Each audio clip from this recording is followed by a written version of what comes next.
자, 여러분, 크립토토마토입니다만 지금 많은 분들의 기분이 그닥 좋지 않으실 것 같습니다. 지금 보시면 비트코인, 이더리움, 그 밖에 여타 알트코인들 열심히 올라가고 있는데 XRP 혼자서만 가격이 굉장히 저조한, 상승이 저조한 그런 모습을 보여주고 있습니다.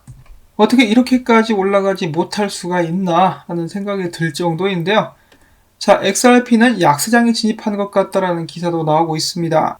이 기사가 쓰여질 당시 XRP 시세는 24시간 전 대비 0.47% 하락한 0.1873달러를 기록 중에 있었는데 시가총액은 줄고 줄어서 83억 달러 수준밖에 되지 않는 상황. 뉴스비티시의 분석가 IOC 진달은 이렇게 이야기합니다.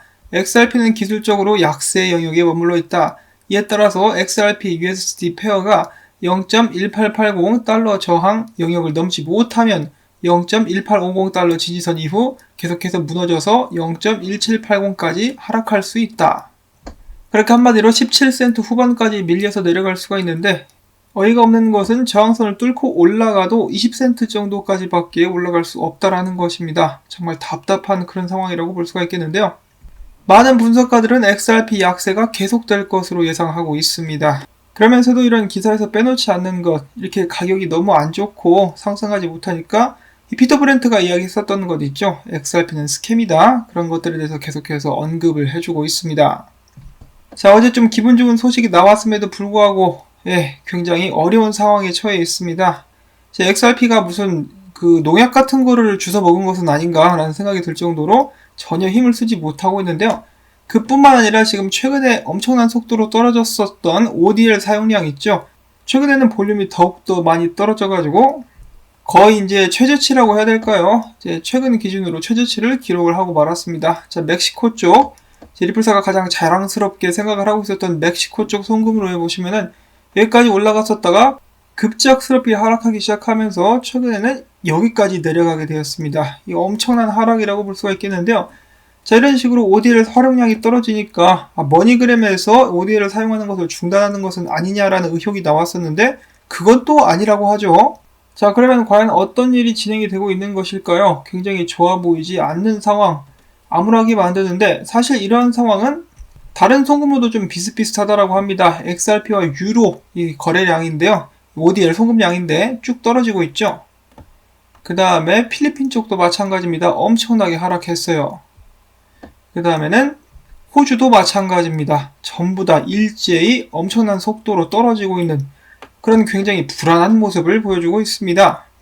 사실 어느 정도 떨어졌을 때까지만 해도 올라가겠지라고 생각을 했었는데 이건 점점 정도가 심해지고 있죠. 그래서 사람들이 예측을 해보고 있는 것은 정말 이 최악의 경우 ODL이 좀 제 역할을 하지 못하고 있다라거나 문제가 발생한 것은 아닌가. 그게 아니라면은 리플사가 뭔가를 준비하고 있기 때문에 일시적으로 이렇게 볼륨이 떨어지고 있는 것이다. 그에 관련된 언질이 있기는 했었습니다. 조만간에 ODL 볼륨 관련된 이상이 있을 것이라고 언질이 나왔었던 것으로 제가 기억을 합니다. 어디 있었는지 제가 잘 기억이 안 나는데 일단 이런 상황만 보면은 굉장히 심란해 보이는 것이 사실이기도 합니다만은 저는 ODL은 계속되게 될 것이라고 생각을 하는 것이 곧 있으면 브라질과 일본 쪽에도 열리게 될 것이라고 하죠. 그래서 저는 이런 상황이 일시적인 것이라고 일단 생각을 하고 있고요. 그렇기 때문에 지금 좀 좋아 보이지 않은 것은 사실이나 그렇게까지 크게 걱정은 하지 않아도 되지 않을까. 이 걱정을 하고 싶으신 분들은 그렇게 하셔도 되겠지만요. 저는 일단은 그렇게까지는 크게 신경은 쓰고 있지는 않습니다. 물론 솔직히 좋지도 않고 좀 깜짝 놀란 것은 사실이에요. 제가 그런 말씀을 드리면 너무 지나치게 긍정적인 것 아니냐, 이렇게 맹목적으로 XRP를 두둔하는 것이 아니냐라는 지적 항상 들어오고 있는데요. 제 유튜브 채널에도 끊임없이 그런 글이 올라옵니다. 리플사와 XRP는 다르다. 리플사는 돈은 많이 벌 것이고 XRP는 절대로 이제 상승하지 않을 것이다. 반복적으로 계속해서 올라오고 있죠. 저보고 어쩌라고 하는 것인지 모르겠습니다. 방송을 하지 말라고? 아니면은 내가 하는 말에 당신도 동의를 해야 된다라고 강요를 하는 것인지는 모르겠는데 저는 방송에서 오히려 더 그런 말씀을 드렸었던 것 같아요. XRP 같은 경우는 언제 올라갈지 모르니까 확신이 없으신 분들은 다른 코인으로 갈아타시라고 수차례 말씀을 드렸는데 이 영상은 원하시는 분들을 위해서 만들고 있는 것입니다. 굳이 이렇게 원하지 않는데 억지로 들어와가지고 억지로 시청을 하고 이해할 수 없다는 글을 남기셔도 제가 해드릴 수 있는 것은 없습니다. 자, 그리고 여기 보시면 데이빗 각슈탄이라는 사람, 이름을 들어보신 적이 있을 것 같은데요. 각슈타인 미디어의 창업자이자 포브스의 기고자, 그리고 마찬가지로 포브스의 금융 카운슬 쪽에서 이제 일을 하고 있다고 하는데요. 최근에는 이 정치 쪽에도 진출할 것 같은 그런 모습을 보여주었습니다. XRP를 좋아하는 사람이죠. 톤베이스랑 공개적으로 토론을 하기도 했었는데요. 최근에 그가 이런 글을 남겼습니다. 나는 XRP를 좋아한다. 다른 사람들이 뭐라 생각하든 상관없다. 많은 사람들이 내가 내 돈을 낭비하고 있다 등등 이렇게 이야기를 하긴 할 테지만은 이것은 내 돈이다. 나는 내 나름대로 조사를 충실하게 했고 나는 내 투자에 한해서 승리하게 될 것이다. 제가 드리고 싶은 말씀은 벌어도 내 돈이고 잃어도 내 돈이다. 나는 충실하게 조사를 하고 투자를 했으니까 남의 일에 상관하기보다는 본인 자신의 일에 집중하는 것이 어떨까. 그리고 정말로 남들이 걱정이 된다. 그러면은 봉사활동을 하시기를 바랍니다. 암호화폐에 좀 어느 정도 발을 담근 사람치고 XRP가 지금 어떤 향방으로 움직이고 있는지 모르는 사람은 없으니까요. 그리고 제 시청자분들의 대다수가 이제 또 분산 투자를 하고 계시죠. 그러니까 남의 걱정은 하지 말고 각자 일을 열심히 하자. 이런 식으로 말씀을 드릴 수가 있겠습니다. 그리고 이제 제가 XRP 방송을 하지 말아야 된다라고 생각하시는 분들도 계시던데요. 자유시장 원리에 맡기시기를 바랍니다. 사실상 지금 XRP 방송은 많이 기울어져 가고 있고요. 앞으로도 계속해서 힘들어진다면 저도 이제 더 이상은 할 수가 없겠죠.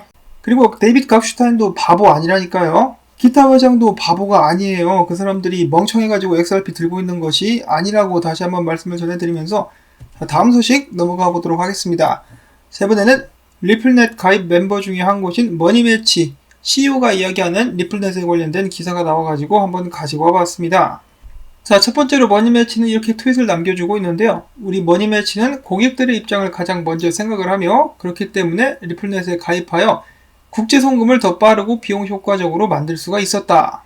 자, 그리고 이어서 기사를 읽어보면은 리플사에 게재된 영상에 따르면은 머니매치의 CEO가 이야기하기를 리플사와의 파트너십을 맺음으로써 그의 핀테크 회사가 역사적으로 큰 전환점을 맞이하게 되었고 리플넷을 통해서 말레이시아의 중소기업이 송금을 할 수 있는 나라와 장소들이 수백 곳으로 순식간에 엄청나게 늘어났으며 머니매치의 송금 볼륨 상승에도 큰 도움이 될 수가 있었다. 또한 당연히 리플넷을 통해서 송금 및 운영 비용을 크게 낮출 수 있었다라고 이야기를 하고 있습니다. 또한 전에 스위프트를 사용을 했을 때는 유럽에 돈을 보낼 때 이틀이나 걸렸었으나 리플넷을 사용할 경우 5시간이면 된다. 자, 그래서 개인이나 중소기업을 대상으로 한 지불 회사들 같은 경우는 리플넷을 굉장히 좋아하고 있는데요. 이 똑같은 내용의 인터뷰들이 반복이 되고 있는 것을 확인을 해볼 수가 있습니다. 그러면서 이제 스위프트를 멀리하는 그런 움직임이 보여지고 있는데 이런 식으로 확실한 주 고객층을 확보를 해 나가고 있으면서 2021년 중반까지 전 세계 거의 모든 나라를 커버할 수 있게 될 것이라고 하니까 스위프트 입장에서는 나름 긴장이 되긴 할 거예요. 분명히 스위프트와 리플사가 추구하는 방향성에는 다른 면들이 있습니다만 겹치는 부분들이 있는 것도 사실입니다. 여기서 나와 있듯이 스위프트 쓸 수 있는데 이제 안 쓴다잖아요. 부디 리플사의 네트워크가 스위프트 네트워크를 빠르게 흡수해 나갈 수 있기를 바라보면서 이 다음 소식도 보도록 하겠습니다. 자, 그 다음엔 페이빗고라는 거래소가 있는데요. 미국과 인도에서 운영이 되고 있는 거래소라고 하는데 여기에서 XRP를 상장하게 되었다는 소식이 나왔었고 자, 그 다음에는 업홀드라는 암호화폐 및 자산거래 플랫폼을 들어보신 적이 있으실 거예요. 해외에서는 나름 규모가 있는 그런 플랫폼으로 알려져 있죠. 최근에는 팁봇과 함께 일을 하는 것으로 또 알려져 있는데요. 이 업홀드에서 이번에는 인터레저까지 통합을 시켰다고 합니다. 그래서 인터레저를 통해 가지고 자금이 왔다리 갔다리 한다는 것을 저희가 알 수가 있는 그런 부분인데요. 일단 업홀드에서 인터레저를 활용해 가지고 XRP를 주고받는 그런 모습들이 보여지긴 했었는데 더 나아가서는 인터레저와 ODL까지 활용될 수 있기를 바라봅니다.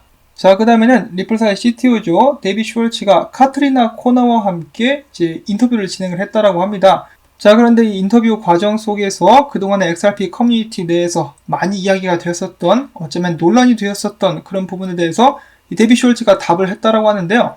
지금 리플사의 에스크로에 대량의 XRP가 묶여 있죠. 그래서 많은 사람들이 이런 XRP 물량 중에 이미 다른 회사나 기관에서 혹은 이제 정부 차원에서 찜을 한 그런 분량이 있다. 프리알로케이트 된 물량들이 있으며 그렇기 때문에 뭔가 이제 또 진행이 되고 있다 이거죠, 뒤에서. 그래서 또 끊임없이 나오는 그런 음모론 중에 하나라고 볼 수가 있겠는데 데이빗 슈월츠가 그냥 인터뷰에서 그런 거 없다라고 이야기를 해버렸다라고 합니다. 자, 그래서 저도 음모론을 재밌게 듣는 사람, 이제 믿지는 않지만 일단 재밌게 듣는 사람 중에 한 명으로서 약간 실망을 하기도 했었습니다만은, 여기에 대해서 이 논란은 끊이지 않고 있는 것이 전에 빵영이 인터뷰에서 또 그런 말을 했다라고 해요. 자신들의 고객들을 위해서 XRP를 따로 분리해 놓은 물량들이 있다.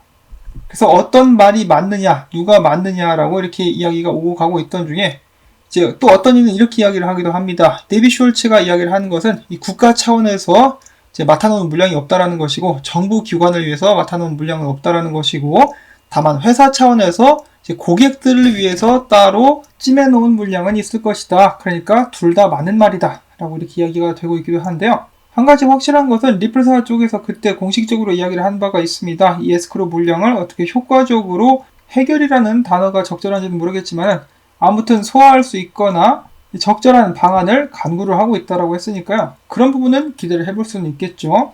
자, 그 외에 인터뷰에서는 또 이런 말도 했다라고 하는데요. 리플사는 또한 지금 현재 리플넷에 속해 있는 은행들 중 그 해당 지역의 다른 여러 은행들과 커넥션을 갖고 있는 은행들과 함께 지역 청산에 관련된 작업을 하고 있다. 그래서 은행들 중에서 그 지역의 청산을 맡고 싶다면 리플넷에 가입할 수 있다라는 말도 남겼고요. 그리고 리플사는 지금 대출과 디파이 서비스를 기관 파트너들에게 제공하기 위해서 이제 관련된 사항들을 알아보고 있다라고도 이야기를 했었습니다.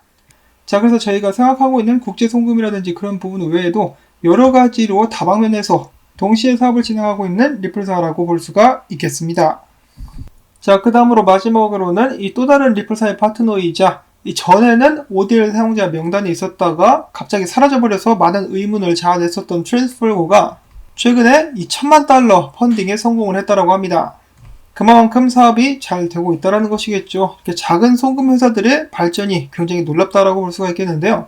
그 뒤에는 당연히 리플사와 같이 기술적으로 뒷받침을 해주는 그런 회사들이 있었기 때문에 이런 것들이 가능한 것은 아닌가라는 말씀을 전해드려보면서 이번 영상은 또 여기서 마무리를 짓도록 하겠습니다. 오늘도 시청해주셔서 정말 감사드리고요. 이제 여유가 되신 분들은 토마토밭에 물 주기를 해주시면은 제가 정말 큰 도움을 받을 수가 있을 것 같습니다. 자, 그러면 저는 다음에 새로운 소식 가지고 인사를 또 전해드릴게요. 안녕히 계십시오.